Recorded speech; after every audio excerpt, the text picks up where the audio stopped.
Bonjour à tous, merci de nous retrouver sur Télé Sud pour ce nouvel entretien du jour. Un entretien du jour aujourd'hui consacré à Marc Gaffajoli. Marc Gaffajoli, bonjour. Bonjour. Vous êtes l'administrateur général d'Afrijet, une compagnie aérienne gabonaise, considérée comme la référence en termes de vol intérieur dans la communauté des États d'Afrique centrale. Je tenais à le préciser parce que je l'ai vu en préparant l'émission, donc je pense que vous êtes fiers de représenter cette compagnie. Avant de parler du développement et du futur d'Afrijet, peut-être serait-il bon de revenir un petit peu sur son histoire et nous raconter comment tout ça a débuté, a commencé. Eh bien, écoutez, merci pour cette introduction. Elle est flatteuse, mais c'est effectivement ce à quoi on tend. On essaye de devenir ou de continuer d'être la compagnie aérienne régionale de référence pour cette zone qui regroupe 6 États, mais au-delà de ça, même dans l'ensemble du Golfe de Guinée, avec une vocation qui est profondément panafricaine. Alors, on est né en 2005, donc ça commence à dater un peu pour une compagnie aérienne africaine, puisque en général, les compagnies africaines ont une dizaine d'années d'existence, en tout cas celles qui sont aujourd'hui sur le paysage international, à l'exception des grandes compagnies nationales qui sont là depuis très longtemps. Et donc, notre historique, notre ADN, c'est celle de l'aviation d'affaires. Donc, c'est là-dessus que nous avons démarré, avec un marché assez confidentiel qui est, pour quelques clients, on avait à l'époque une cinquantaine de clients qui nous amenaient à traiter leurs déplacements pour des raisons diplomatiques, pour des raisons d'affaires, pour des raisons aussi parfois sanitaires sur l'ensemble du continent et entre le continent, l'Europe, le Moyen-Orient. Et puis en 2012, il y a eu un premier tournant. Moi, j'ai rejoint l'entreprise en 2010 et j'ai senti le besoin de la diversifier à la fois en termes de clients et puis d'activités.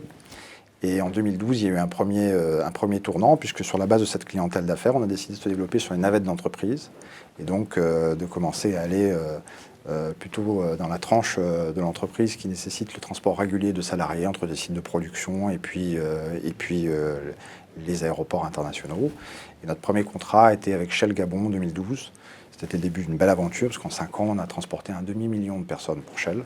Ah oui, quand même. Sur 4 aéroports nationaux, dont un qui était au cœur de la jungle, sur l'un des plus vieux sites pétroliers d'Afrique, puisque le Gabon est historiquement un des premiers producteurs africains, qui est le site de Rabi, en plein cœur de la jungle, avec des contraintes opérationnelles assez importantes.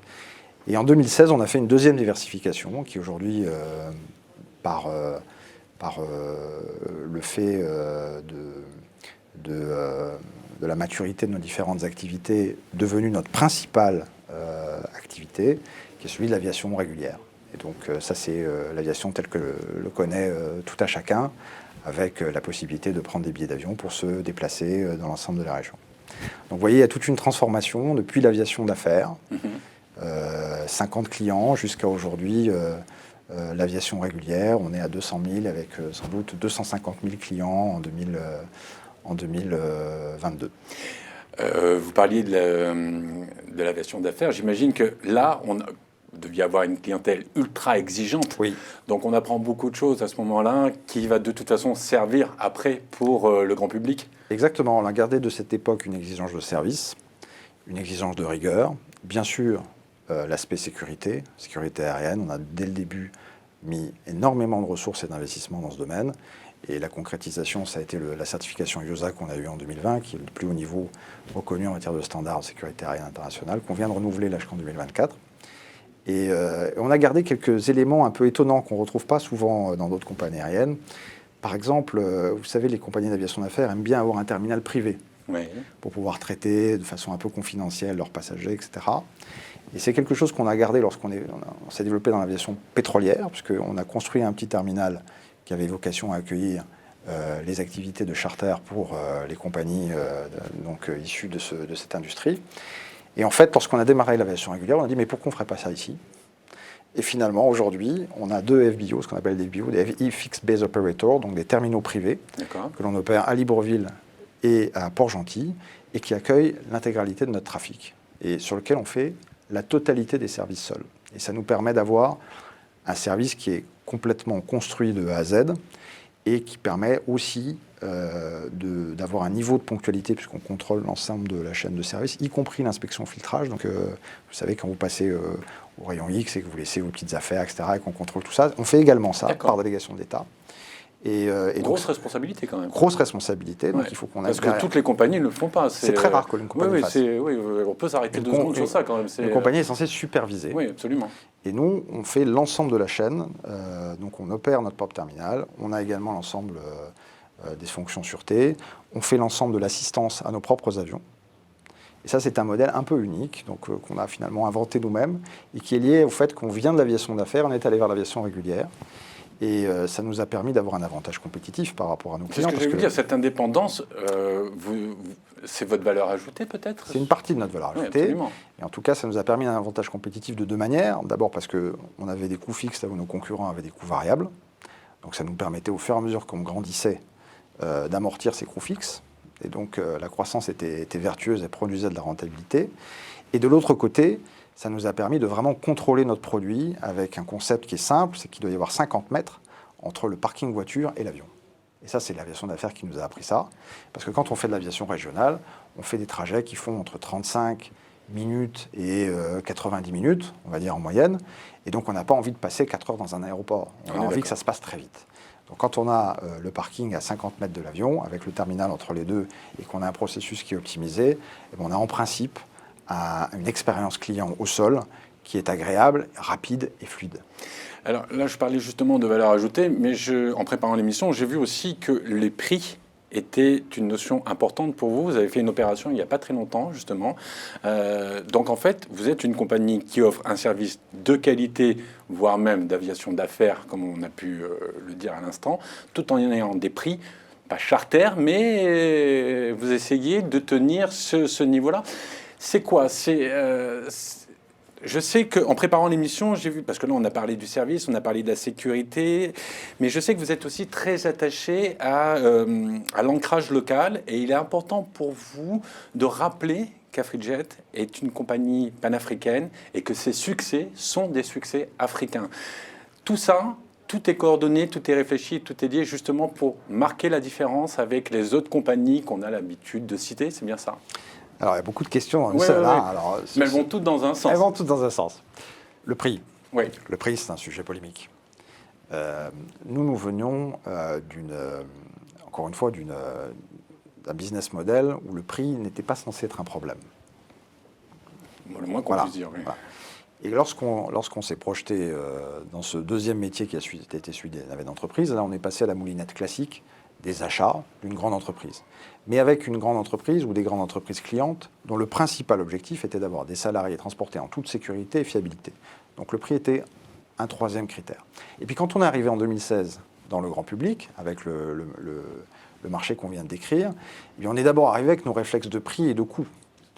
Et on a été un peu perçu comme une compagnie un peu élitiste ou voulant tout simplement asseoir une mécanique de prix assez élevée. Et il faut toujours apprendre du marché et de ce que dit le client. Et on s'est dit qu'il y avait manière, finalement, par le jeu des horaires, par le jeu de la saisonnalité, par ce qu'on appelle dans notre métier le revenu management, d'adapter nos prix au meilleur moment et de pouvoir, sur certains créneaux, offrir la possibilité à tout à chacun de voyager dans les meilleures conditions possibles. Alors pour revenir à votre deuxième partie de votre question, qui effectivement va toujours dans le même sens, oui, bien sûr, cet ancrage, il fait partie de l'ADN de la compagnie. Alors moi, je suis une pièce rapportée, hein, j'en suis le dirigeant. J'ai essayé d'apporter mon expérience, ma connaissance que j'avais du transport aérien, que j'avais acquis sous d'autres cieux. Mais l'ensemble de la compagnie aérienne, elle est africaine, elle est avant tout gabonaise, puisque c'est la source première et c'est la racine de la compagnie.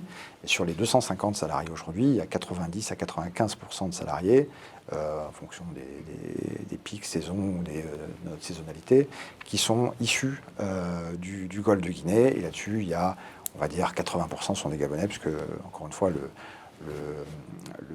HQ, le siège social est à Libreville. Alors malheureusement, on arrive au terme de l'entretien. C'est très rapide, je suis assez d'accord avec vous. Mais j'ai quand même une question qui me tient... Oui, c'est même pas un moyen courrier. Il y a quand même une question qui me tient à cœur que je me dois de vous poser. C'est que depuis quelque temps, le secteur aérien est très critiqué et montré du doigt par rapport à l'environnement et la situation climatique.